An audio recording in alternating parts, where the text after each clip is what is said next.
বিসমিল্লাহির রহমানির রহিম।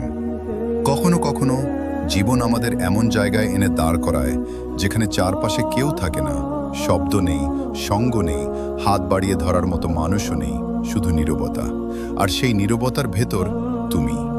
মানুষ ভাবে একা মানে দুর্বলতা, কিন্তু আল্লাহর কাছে একা মানে শক্তি।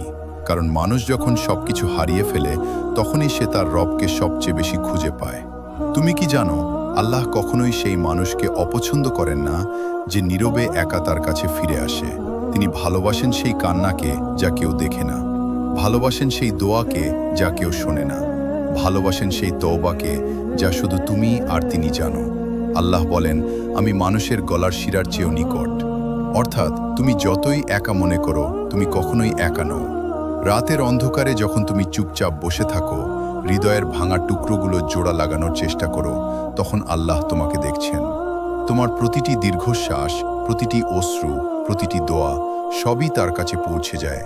মানুষের সামনে তুমি যতই হাসো, আল্লাহ জানেন তোমার ভেতরের কান্না। মানুষের সামনে তুমি যতই শক্ত দেখাও, আল্লাহ জানেন তোমার দুর্বলতা। আর তিনিই সেই রব যিনি দুর্বলকে শক্তি দেন, হারানোকে পথ দেখান, একা মানুষকে সঙ্গ দেন। তাই একা হয়ে যাওয়াকে ভয় পেও না। একা হওয়া মানে তুমি হারিয়ে গেছো এটা নয়, বরং আল্লাহ তোমাকে মানুষের শব্দ থেকে সরিয়ে এনে নিজের কণ্ঠ শোনাতে চাইছেন। আজ একটু থেমে যাও, নিজেকে জিজ্ঞেস করো, আমি কি সত্যিই একা, নাকি আমার পাশে এমন একজন আছেন যিনি কখনো আমাকে ছেড়ে যান না? হ্যাঁ, তোমার রব সব সময় তোমার সাথে আছেন। তুমি শুধু তার দিকে একবার ফিরে তাকাও, একবার হাত তুলে দোয়া করো, একবার বলো, ইয়া আল্লাহ, আমি তোমারই বান্দা, আমাকে তুমি যথেষ্ট। দেখবে নীরবতার ভেতরেই তোমার হৃদয় সোনার মতো ঝলমল করতে শুরু করবে।